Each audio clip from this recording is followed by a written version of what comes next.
Hello friends, Wikipedia classes में आप लोगों का स्वागत है। ठीक है, इससे पहले मैं एक वीडियो डाल चुका हूं जिसमें माइक्रो टीचिंग सूक्ष्म शिक्षण के बारे में थियरी, सूक्ष्म शिक्षण की जो थियरी है उसको जो है कि पूरा विधिवत लिखा गया है अच्छे से। उसका मैं लिंक इसमें डाल दूंगा। इस वीडियो में आप लोग जाके उसको लिख सकते हैं पहले। उसके बाद जो है कि हम लोग ये 5 जो है कि जो शिक्षण कौशल है उसको हम लोग जानेंगे इस वीडियो में। तो पहला है उद्देश्य लेखन कौशल। ये पहला जो है कि कौशल है उद्देश्य लेखन कौशल। ये पहला कौशल है उद्देश्य लेखन कौशल। ठीक है, तो यहाँ से हम लोग चालू करेंगे। इसमें दिया गया है जॉन डेवी के अनुसार क्या बोला गया था उद्देश्य लेखन कौशल के बारे में, ये दिया गया है। ठीक है, आप लोग लिख लेंगे।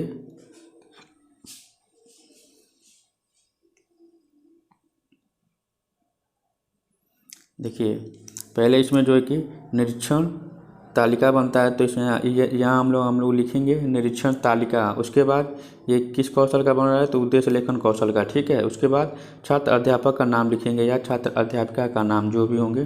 ठीक, उसके बाद से यहाँ पे क्रम संख्या हम लोग लिखेंगे, फिर घटक लिखेंगे। उसके बाद यहाँ पे रहेगा टैली चिन्ह। ठीक है, टैली चिन्ह जो है कि 7 तक रहेगा। ठीक, इसके बाद देख लीजिए कैसे लिखा गया है। उद्देश्य को छात्र व्यवहार परक बनाना, उद्देश्य को निरीक्षण योग्य व्यवहार के रूप में व्यक्त करना, व्यवहार किन परिस्थितियों में होगा इसको स्पष्ट करना, छात्रों के कार्य का न्यूनतम स्तर निर्धारित करना, विषय वस्तु के साथ उद्देश्यों का सार्थक संबंध जो है कि। ठीक, चलिए इसको हम लोग लिख लेंगे। उसके बाद यहाँ पे हम लोग नीचे आ जाएंगे और यहाँ पे जो है कि आलोचना, जो भी आलोचनाएं होंगी, जो भी कमियां होंगी, ठीक है, उसको यहाँ पे लिखा जाता है। उसके बाद यहाँ पे हस्ताक्षर निरीक्षण का होगा और जो हस्ताक्षर पर्यवेक्षक होगा उसका यहाँ पे सिग्नेचर होगा। ठीक है, चलिए बढ़ते हैं हम लोग आगे। पहला जो हम लोग का है सूक्ष्म शिक्षण पाठ योजना। ठीक है, ये पहला हम लोग का सूक्ष्म शिक्षण पाठ योजना है। क्या है, उद्देश्य लेखन कौशल। तो पहले यहाँ पे हम लोग ये कौन सा पाठ योजना है उसका नाम लिखेंगे। उसके बाद कौन सा है उसका नाम लिखेंगे, उद्देश्य लेखन कौशल है ये, उसका नाम लिखेंगे। उसके बाद छात्र अध्यापक का नाम लिखेंगे। फिर उसके बाद ये बनाएंगे जिसमें दिनांक रहेगा, कक्षा रहेगा, वर्ग रहेगा, विषय रहेगा, चक्र रहेगा, अवधि जो है कि 6 मिनट का रहता है। ठीक है, इसके बाद टॉपिक हम लोग का क्या है, प्रकरण क्या है, ठीक है, उसको लिखेंगे। जैसे यहाँ पे बल है, फिर यहाँ पे सामान्य उद्देश्य होगा। ठीक है, सामान्य उद्देश्य जो है कि सामान्य उद्देश्य जो हम लोग जिस जैसे मान लीजिए यहाँ पे विज्ञान है तो विज्ञान का हम लोग लेसन प्लान बनाया है, तो सामान्य उद्देश्य पूरा जो है कि विज्ञान बुक होगा, विज्ञान सब्जेक्ट है उससे होगा। मतलब ये कि जो सामान्य उद्देश्य होता है उसकी पूर्ति जब हम लोग का पूरा सिलेबस कंप्लीट हो जाता है, पूरा एक बुक कंप्लीट हो जाता है, तब जाके जो है कि सामान्य उद्देश्यों की पूर्ति होती है। ये लॉन्ग टर्म का होता है। और जो ये विशिष्ट उद्देश्य है, ये जो टॉपिक हम लोग पढ़ाने जा रहे हैं, जैसे बल पढ़ाने जा रहे हैं, तो बल जब हम लोग पढ़ा लेंगे तभी उसके बाद ही तुरंत हम लोग का जो है कि विशिष्ट उद्देश्यों की पूर्ति हो जाएगी। मतलब विशिष्ट उद्देश्य बहुत शॉर्ट टर्म के लिए होता है, बहुत कम समय में इसकी पूर्ति हो जाती है, जबकि सामान्य उद्देश्यों की पूर्ति काफ़ी देर से होती है, काफ़ी लेट से होती है। इसे सामान्य उद्देश्य में हो जाएगा। जैसे मान लीजिए हम लोग विज्ञान पढ़ाने जा रहे हैं, तो उसमें ये हो जाएगा सामान्य उद्देश्य की बालक के अंदर जो है कि वैज्ञानिक दृष्टिकोण का विकास करना, जो है कि ऐसे बहुत सारी चीज़ें हो जाएंगी। तो आगे चलते हैं अब।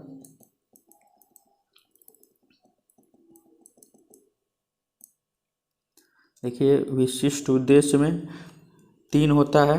विशिष्ट उद्देश्य में पहला ज्ञानात्मक उद्देश्य। ठीक है, तो ज्ञानात्मक उद्देश्य में जैसे मान लीजिए हम लोग बल पढ़ाने जा रहे हैं, तो बच्चा बल के बारे में जानेगा। मतलब केवल बच्चा जानता है, ना उसको समझता है, ना उस पर जो है कि कुछ काम करता है, कोई कोई क्रिया करता है। केवल बच्चा समझता है ज्ञानात्मक उद्देश्य में। जैसे मान लीजिए हम लोग बल पढ़ाने जा रहे हैं तो बच्चा बल के बारे में जानेगा, मतलब बल का अर्थ जानेगा, बल का डिफिनीशन जानेगा, ठीक है, बल को जो है कि रिकॉर्ड कर लेगा, ये सारी चीज़ें जान पाएगा। ठीक, जैसे मान लीजिए यहाँ लिखा है छात्र बल की परिभाषा जान सकेंगे, छात्र बल की पहचान कर सकेंगे, छात्र बल के सभी घटकों के बारे में जान सकेंगे। यानी मतलब बच्चा इसमें केवल जानता है, ठीक है, केवल जानता है।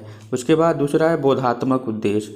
बोधात्मक मतलब समझ से है, जाहिर सी बात दिख रहा है, तो इसमें बच्चा समझता है, जो ऊपर जाना है, ठीक है, जो बल के बारे में जो बच्चा जाना है उसको समझने लगता है, ठीक है, उसका व्याख्या कर सकता है। ठीक, तो छात्र बल की व्याख्या कर सकेंगे या बल की व्याख्या समझ सकेंगे, छात्र बल का उदाहरण समझ सकेंगे, छात्र बल के विभिन्न प्रकार को समझ सकेंगे। ठीक है, यहाँ बता भी सकते हैं या समझ भी सकते हैं, यहाँ पर भी समझ सकते हैं। तो ये सारी चीज़ें होती हैं। इसके बाद है क्रियात्मक उद्देश्य। ठीक है, क्रियात्मक उद्देश्य में बच्चा जो है कि हाइपोथेसिस करने लगता है। मान लीजिए बल पढ़ा है तो बल के बारे में वो हाइपोथेसिस करने लगेगा, उस पर परिकल्पनाएँ करने लगेगा या बल का अपने दैनिक जीवन में उपयोग करने लगेगा। ठीक है, तो ये सारी चीज़ें क्रियात्मक उद्देश्य में आती हैं। इसके बाद आते हैं हम लोग दूसरे कौशल पे। ठीक है, दूसरा कौशल कौन सा है? पाठ प्रस्तावना कौशल। ठीक, पाठ प्रस्तावना कौशल। ठीक है, तो यहाँ पे पहले निरीक्षण तालिका बनाएंगे हम लोग, उसके बाद से लिखेंगे, उसके बाद पाठ प्रस्तावना कौशल जो लिखेंगे, उसके बाद छात्र अध्यापक का नाम लिखेंगे, उसके बाद हो जाएगा क्रम संख्या, घटक, फिर टैली चिन्ह, इसको हम लोग लिख लेंगे जैसे यहाँ पे लिखा हुआ है। ठीक, 5 लिखा हुआ है। उसके बाद इसमें भी आलोचना अथवा सुझाव हो जाएगा, फिर हस्ताक्षर निरीक्षक हो जाएगा और हस्ताक्षर पर्यवेक्षक। ठीक है, अब इस पे जो है कि हम लोग पाठ्य योजना बनाएंगे। पाठ्य योजना बनाएंगे तो हो गया सूक्ष्म शिक्षण पाठ्य योजना। दूसरा कौन सा? ये पाठ प्रस्तावना कौशल का है। तो उसके बाद यहाँ छात्र अध्यापक का नाम लिख लेंगे, फिर ये बना लेंगे दिनांक, कक्षा, वर्ग, विषय, चक्र, अवधि, इसको लिख लेंगे।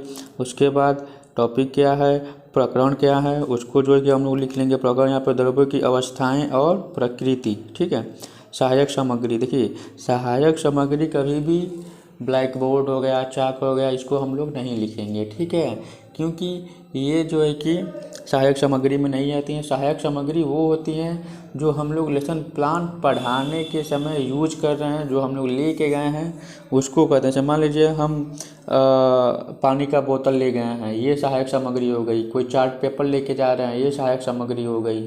कोई मॉडल बना के ले जा रहे हैं, ये सहायक सामग्री हो गई। तो सहायक सामग्री कभी भी चाक, डस्टर या ब्लैक बोर्ड वगैरह नहीं लिखेंगे। ठीक, उसके बाद पूर्व ज्ञान। ठीक है, पूर्व ज्ञान जो हम लोग टॉपिक पढ़ाने जा रहे हैं उससे रिलेटेड, जो उससे पूर्व की टॉपिक होगी। या मान लीजिए हम लोग बल पढ़ाने जा रहे हैं, बल से रिलेटेड जो उससे पहले का चैप्टर होगा उसके बारे में बच्चे जानते हैं कि नहीं, वही पूर्व ज्ञान होता है। पूर्व ज्ञान कभी भी टॉपिक से रिलेटेड नहीं होता है, जो टॉपिक होता है उससे रिलेटेड कभी पूर्व ज्ञान नहीं होता है। ठीक,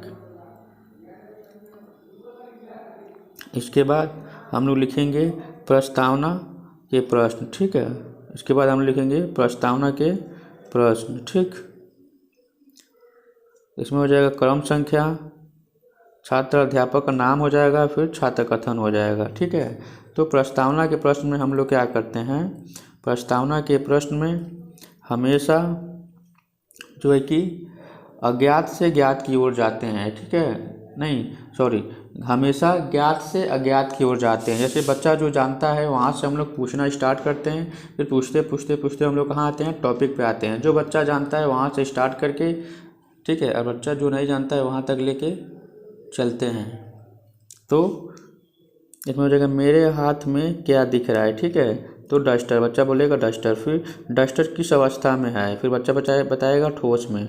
बोतल में क्या दिख रहा है? बच्चा बताएगा पानी। फिर पानी किस अवस्था में होती है? तरल में। ठीक, लकड़ी को जलाने पर क्या निकलता है? धुआं। धुआं किस अवस्था में होती है? गैस।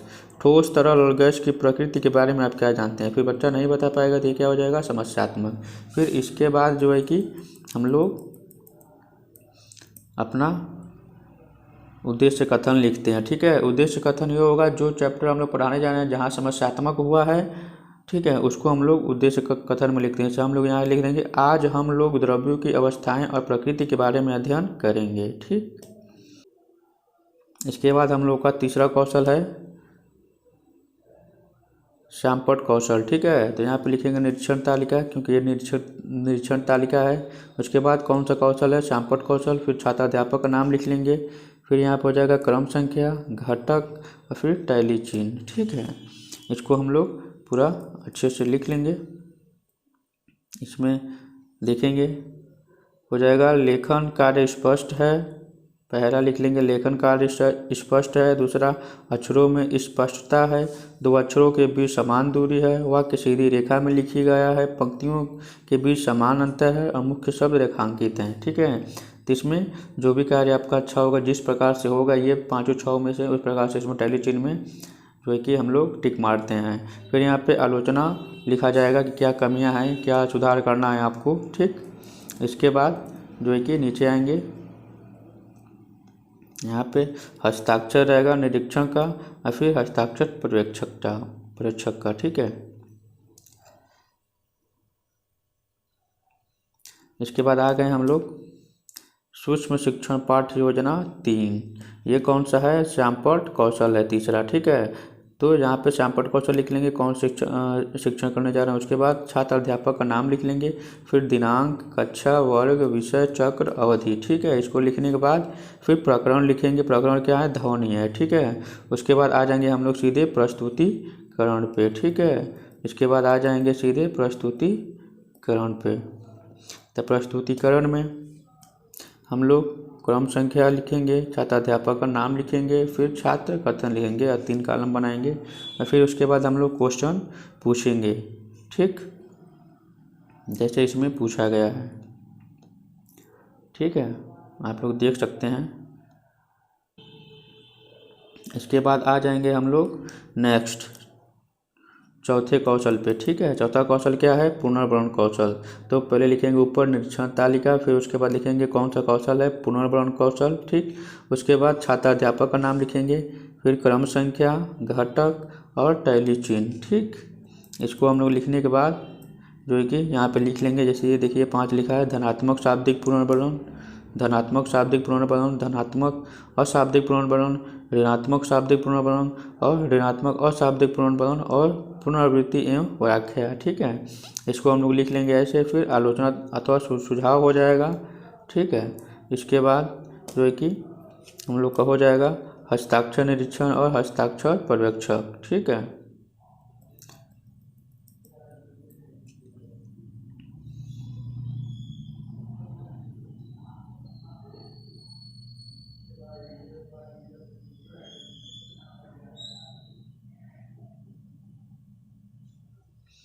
इसके बाद हम लोग देखेंगे पुनर्वर्ण का पाठ्य योजना कैसे बनाते हैं।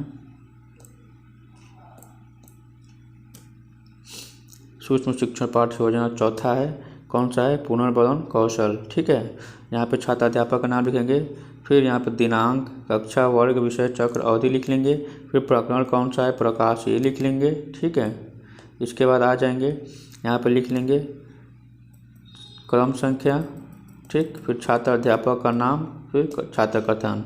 उसके बाद जो है कि पुनर्वर्ण हम लोग ठीक क्वेश्चन करेंगे। पुनर्वर्ण क्वेश्चन कैसे करते हैं हम लोग, जैसे पुनर्वर्ण में क्या होता है, बच्चा अगर कुछ बताता है तो उसको हम लोग शाबाशी देते हैं, गुड बोलते हैं, ये सारी चीज़ें पुनर्वर्ण में आते हैं। पहला है, रात में अंधेरे में किस वस्तु को देखने के लिए किसका उपयोग करते हैं। ठीक है, टॉर्च, लैंप। टॉर्च को जलाते समय क्या होता है, प्रकाश होती है। जिन वस्तुओं को स्वयं प्रकाश होती है उसे क्या कहते हैं, ठीक, दीप वस्तु। यहाँ बच्चा कोई बता देगा, यहाँ तो हम लोग देखिए पुनर्वर्ण दिए हैं गुड लिख के। ठीक है, तो ये पुनर्वर्ण होता है। यहाँ पर भी बच्चा बता दिया है, यहाँ पे पूछा गया है, बच्चा बता दिया है यहाँ पे, तो यहाँ पे उसको जो कि पुनर्वर्ण दिया गया है, रीइंफोर्समेंट दिया गया है गुड बोल के। ठीक है, तो यही होता है। इसके बाद पांचवा हम लोग का कौन सा है, व्याख्यान कौशल। ठीक है, व्याख्या कौशल। तो पहले निरीक्षक तालिका लिखेंगे, फिर पांचवा कौशल हम लोग का व्याख्या कौशल, इसको लिखेंगे। फिर छात्र अध्यापक का नाम, ठीक है, छात्र अध्यापक का नाम लिखेंगे। फिर क्रम संख्या, घटक और टैली चिन्ह ये बना लेंगे। उसके बाद ये जो पाँचों छः जो है कि पॉइंट्स लिखी गई हैं इसको हम लोग लिख लेंगे। ठीक है, देखिए कैसे लिखा गया है। वांछनीय घटक क्या क्या हैं उसको लिख लेंगे। उसके बाद अवांछनीय घटक क्या क्या हैं उसको हम लोग लिख लेंगे। ठीक है, जैसे वांछनीय घटक में स्पष्ट प्रारंभिक कथन देना या प्रस्तावना देना। ठीक है, जो हम लोग स्पष्ट मतलब जो भी हम लोग बोलेंगे पढ़ाएंगे उसको स्पष्ट कथन होना चाहिए, कथन स्पष्ट होना चाहिए।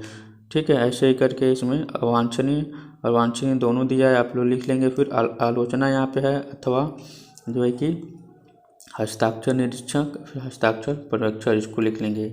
ठीक है, अब आते हैं सूक्ष्म शिक्षा पाठ्य योजना 5 पे, व्याख्यान कौशल। ठीक है, व्याख्या कौशल। फिर यहाँ छात्र अध्यापक का नाम लिखेंगे, ऊपर व्याख्या कौशल हो जाएगा। फिर दिनांक, कक्षा, वर्ग, विषय, चक्र, अवधि हो जाएगी। उसके बाद प्रकरण हम लोग का हो जाएगा, यहाँ पे मिश्रण हम लोग का प्रकरण है ये हो जाएगा। ठीक है, उसके बाद से हम लोग चलेंगे नीचे व्याख्यान कौशल में। देखिए यहाँ पे शिक्षण बिंदु हो जाएगा। ठीक, शिक्षण बिंदु, कौन सा शिक्षण बिंदु आप जो है कि कौन सा जो लेसन प्लान बनाए हैं तो पहला शिक्षण बिंदु है कि दूसरा शिक्षण बिंदु है उसको यहाँ पे हम लोग लिखेंगे। उसके बाद छात्र अध्यापक का कथन, जो टीचर पढ़ाने जा रहा है उसका कथन क्या है उसको लिखेंगे। या फिर छात्र कथन, छात्र क्या बोलेगा बताएगा उसका जो है कथन यहाँ लिखेंगे। तो जो है कि यहाँ पे व्याख्या किया जाएगा, दो या दो से अधिक तत्वों को किसी भी अनुपात में मिलाने से मिश्रण बनता है। तो ऐसे जो है कि हम लोग व्याख्या करेंगे। ठीक है,